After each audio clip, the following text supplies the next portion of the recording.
Broadcasting from the business capital of the world, this is the Podcast Business News Network. So I asked this question of you. How many times do you say this? I've got to go to the store and get stuff for dinner tonight. I've got to go to work. I've got to go pick up the kids. Imagine if you flip that around to, I get to go to the store and pick up food for dinner. I get to pick up the kids. I get to go to work.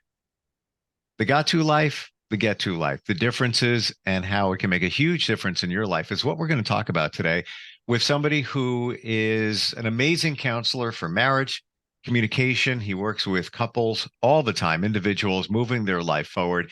He is Paul Zohab, and he's back with us. Hey, Paul, how are you? Very well, thank you. Enjoying sunny southern Arizona, which is weather is, coming back to what we're a good time of year to be here. It's on my radar. I was actually not even kidding. Last week, looking at a map, thinking, where could I go? I was looking at Arizona. There's many, many beautiful things to see in Arizona. So for sure, it's on my list. It's called the Grand Canyon State for a real reason. For sure. And there's more than just the Grand Canyon, although never been there. That would be my first stop. But I get to consider that. And that's where we reframe all of this. We get to go on vacation. It's funny. You never hear anybody say, I've got to go on vacation. It's true. If you listen, if we had an imaginary preset radio stations in our heads somewheres, and one preset is, I have to, I need to, I should, I ought to, and must. Because if you listen to country western, you hear Garth Brooks, Travis Tritt. If you tune your radio to NPR, you get news. So I invite us to imagine a brand new radio station, a preset on our dashboard of life. And that's have to, need to, should, ought to, and must, I have got to. And when we focus our noticer, that which notices our general sense of mutual awareness, the world gets a really noisy place because it's everywhere. In politics, Republicans need to, Democrats have to. As a nation, we should. Or perhaps you're in your family. Well, I have to go shopping. I need to go to work. We have to get up and get out. If you can hear the vibe there, it's a vibe of a life given by obligation. It's a life given by the circumstances of your life direct you and your living, because you have to, you need to, you should, we ought to, and I must. And this has an enormous impact on the quality of our life. If you have to go to work, that means about 10% of you is not at work. And you arrive at work incompletely there. So you're only 90% effective. And that's being generous. You may not like the people you work with or the job you have, but if you have to go to work, well, it's harder to get out the door in the morning. You don't enjoy your breakfast as much, and you arrive not completely present. So we're talking about performance at work. And then you can sort of performance in your marriage. Well, I have to go shopping is very different than I get to go shopping. I have to get my children up is very different from I get to get my children up. And all we did was swap an O for an E. I want to think about that. Between a got to and a get to life, there's an O and an E. And by switching a letter of the alphabet, we completely transform our lives. So one of the things I invite people to listen to is like, how do you say have to, need to, should, ought to, and must to yourself? I have to go to work. To your spouse, you have to go shopping. To our children, you have to do your homework. How often do we use have to, need to, short to, must in our lives? And if we pay attention to the world out there, we'll find that I would assert that the majority of us live lives of obligation, not opportunity. Why do you have to? Or else. That's the other piece. If you can hear an or else, spoken or unspoken, an or else means there's a threat. I have to go to work, I have to go to work, or else. I need to go shopping, or else. I have to discipline my children, or else. you can hear nor else. You can pretty much get that you're a passenger in life, watching the scenery as it goes by, and then one day you die. I don't want to put it quite so bluntly as that, but if you live a passenger's life, it lasts as long as it does, and then you die. And yet, look how easy it is to switch a life of obligation and circumstances driven to a life given by opportunity and possibility. And all we get to do, and I did mention the word get to do, is swap an over an E. And then you get to be the driver. You get to change your mind just because you want to. You get to embrace possibility and opportunity, and you have choice. A life of a got-to life has none of these things. In a got-to life, you have no choice. You have to. There's no possibility. What the heck is that? So when we swap an O for an E, you have a get-to life. And by the way, in the realm of parenting, children are born more or less optimistic. I get to go up and play with my friends. I get to have breakfast and have fun. And then somewhere by they're around the age of 10 or sooner, we turn their optimism into have to, need to, should, ought to, and must.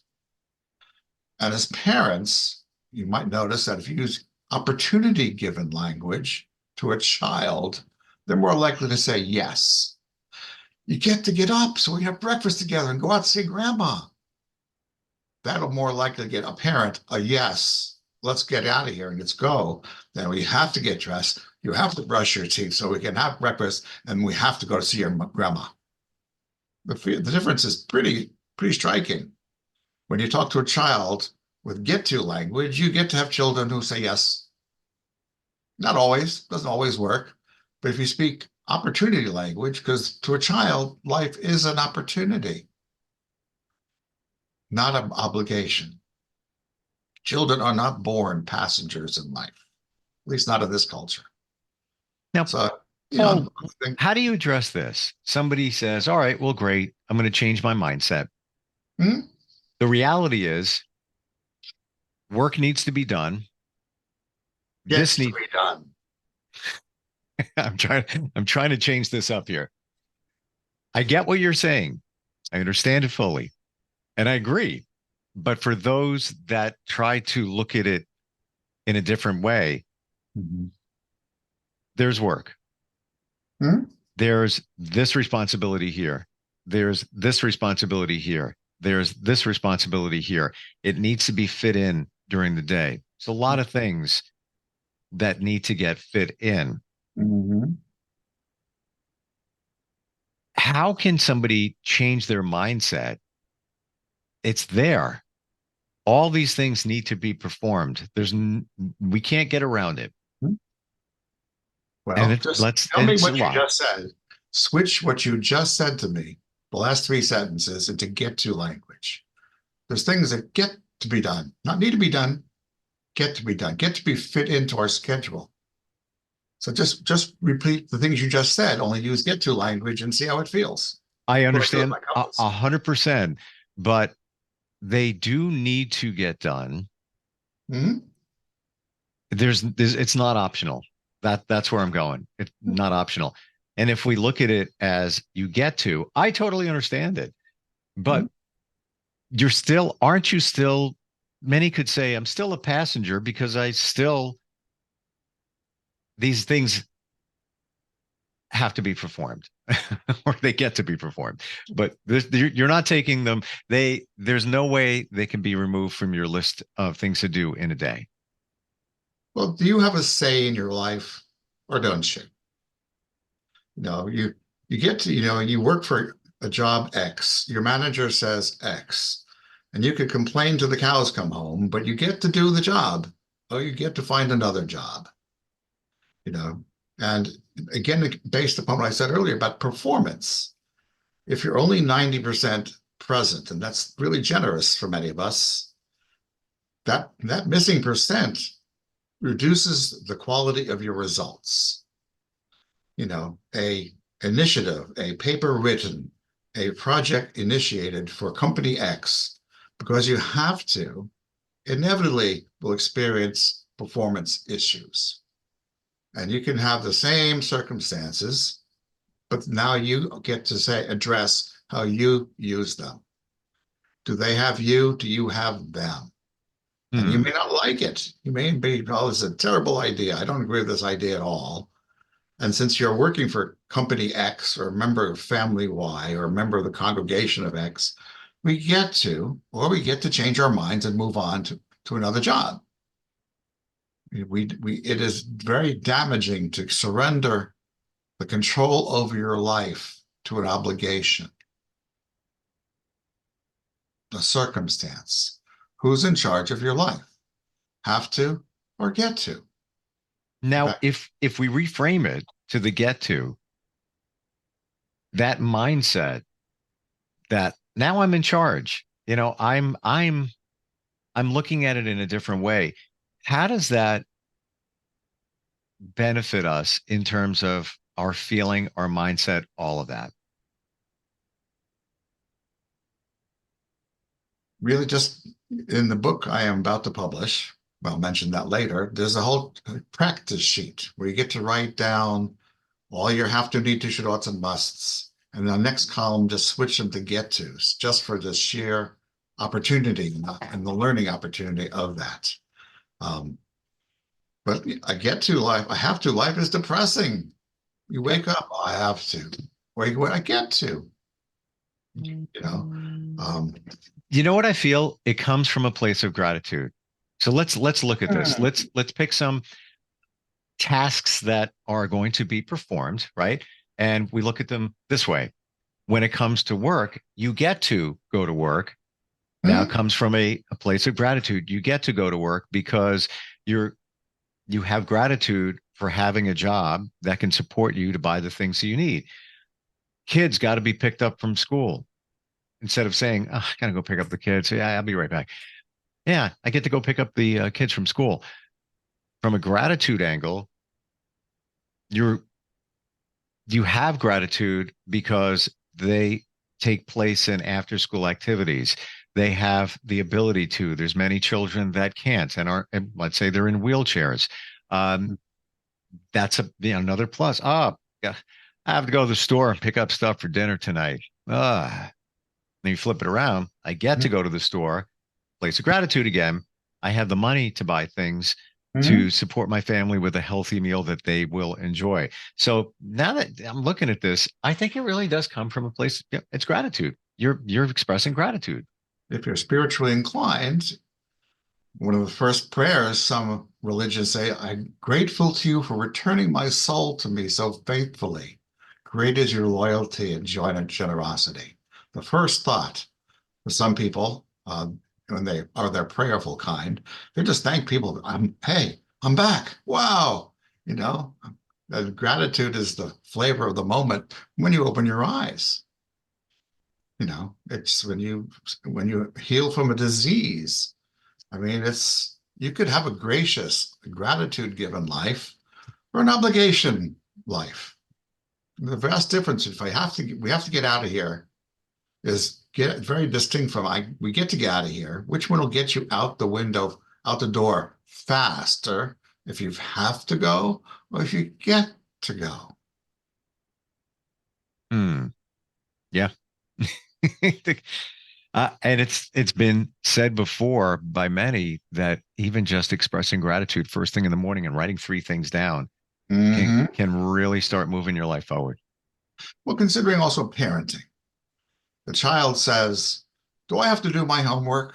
I'm sure you and I have said that in the past. And the parent now, a get-to parent says, well, I can't erase the homework. That's the assignment. That's what's so. But you, beloved child, have a choice. If you have to do your homework, it takes longer. You might do the minimum amount to fulfill the assignment. You will learn less, and your grades will be C's and D's or worse.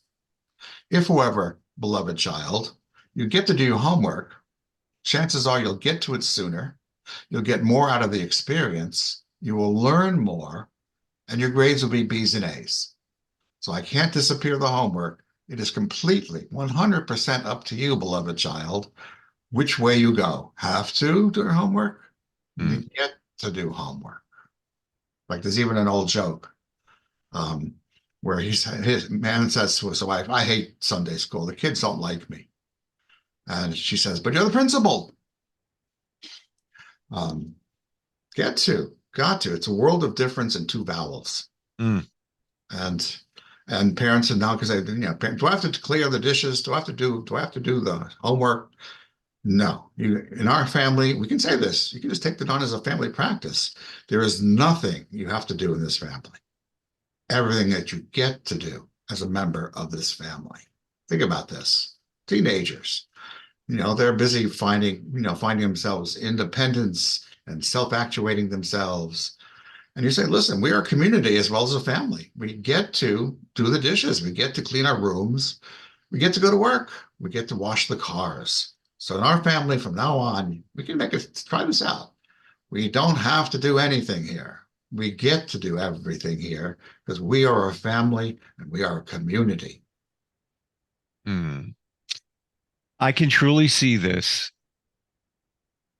benefiting the entire family once you adopt the mindset, and especially with your kids, because they're easier.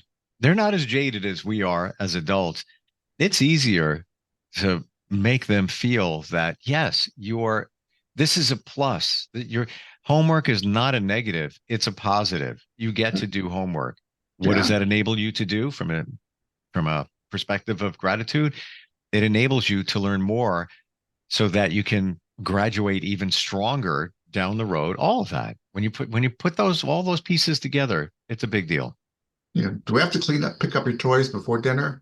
No, you don't have to. You get to. We get to go to dinner with the toys picked up. Do I have to do laundry? Yes. You get to do your laundry. You get to clean your room.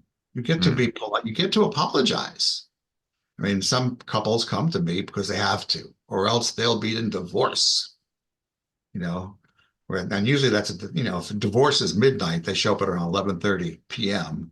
But because they have to. My search engine optimization is pretty good because the difference between them picking up the phone or not belongs to this have to get to. I have to. And she says, if we don't change, we're getting divorced. Well, then they come in the door with a have to marriage. And by the time they get out to the first session, they have a get to marriage. They get to know their love languages. They get to know the personality types.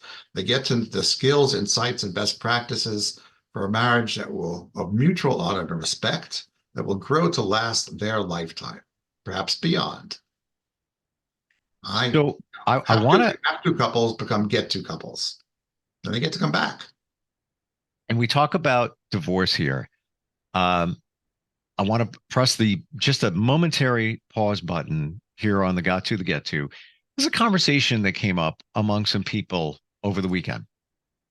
And one of them heard that, and I'm looking for your opinion on this. It involves divorce. And I know that you deal very much so in marriage and communication. It's the belief of some people in this group that short of abuse, you should never get divorced until the kids are at least 18. You made a commitment. You made it. I'm just sharing this. I'm curious what you say. I get it. There's an old joke where a 90-year-old couple goes to a marriage counselor who says, listen, you've been married for 50 years. What are you doing here? Well, we were waiting for the children to die. That's not where I was going, but you made a commitment and you need to work it out because divorced two children is like throwing them underneath an emotional bus. Absolutely.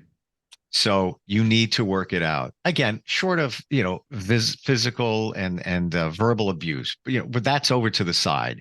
What are your thoughts on you made the commitment? You got to find a way to work it out. Well, there's a lot of elements in that, including religious and spiritual beliefs and the church you belong to, and the expectations of women in our society and the expectation of men in our society. And I would not encourage a couple to accept domestic violence or abuse because they have to.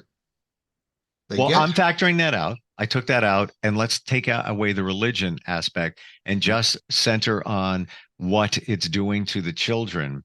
And, all right. So, and I'm not giving my opinion either way here. I'm just looking at it from what was presented to me in this conversation with a group of people, that you made a commitment and you may not get along, you might not, maybe you grew a little bit of apart, but Mhm.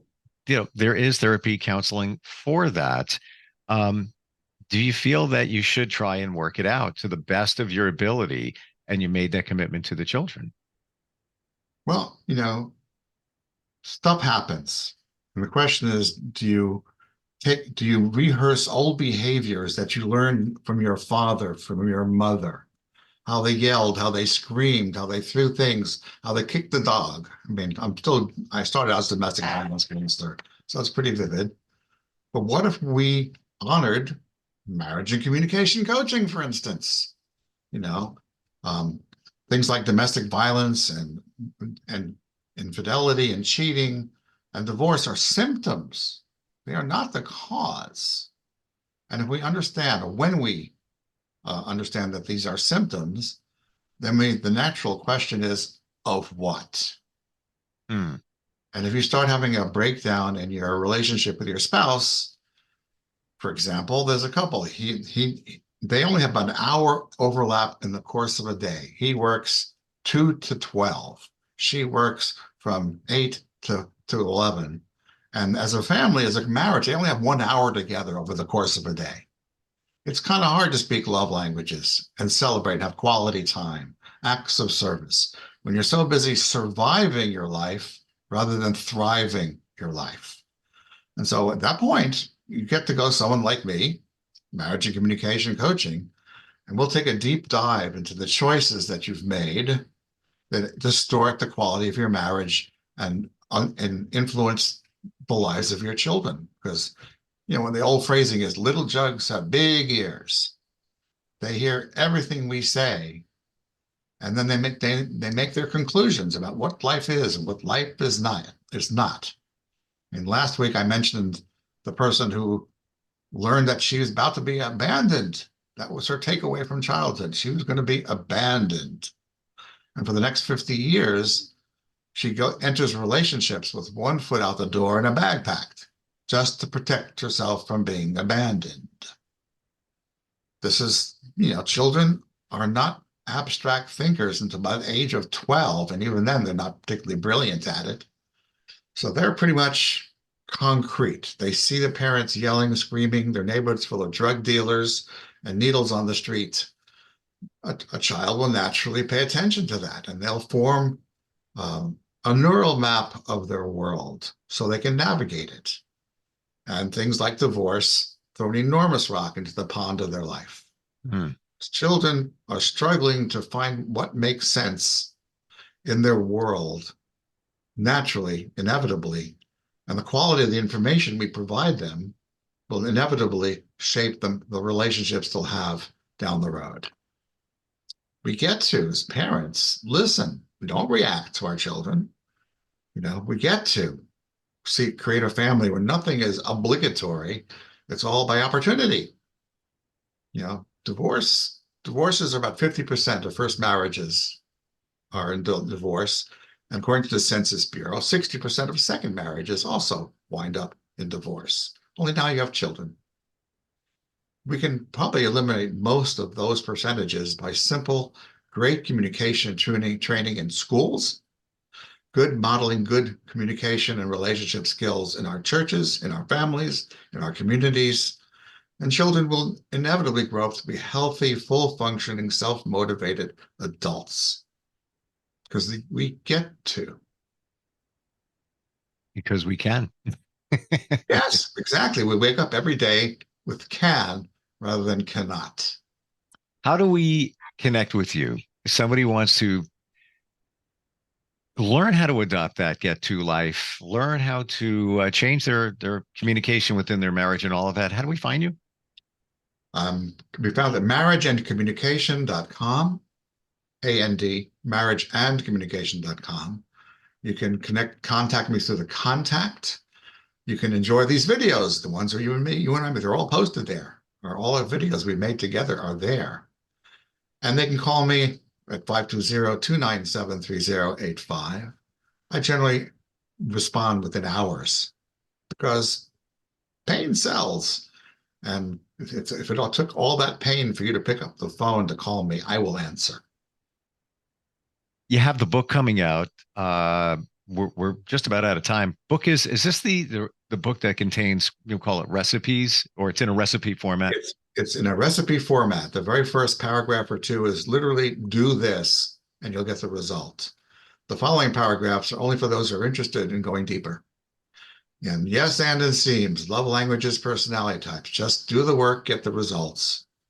And it's called Marriage and Communication, Recipes for Life. It is literally a cookbook that you just follow the step 1, 2, 3, 4, 5, and you'll know your love languages and personality types. You don't have to listen to me or me yak at you. You can do much of the stuff on your own. This is why I created Marriage and Communication, Recipes for Life. It ought to be out there in about a month. Excellent. Paul, great talking to you on these series. Learned a lot, stuff that I've taken to even shared with others just over the weekend. Such great information and so important if you want to navigate your life and your relationships. Appreciate you. Thank you so much for being here. It's been an honor to work with you, Steve, and maybe we'll find some opportunities. Maybe have a call-in show after the book is out. For those who want to call in with questions, maybe they'll dial us up. Would love that. Looking forward, and we'll catch up soon, okay? Talk to you soon. Be well. You too, Paul. We'll be right back.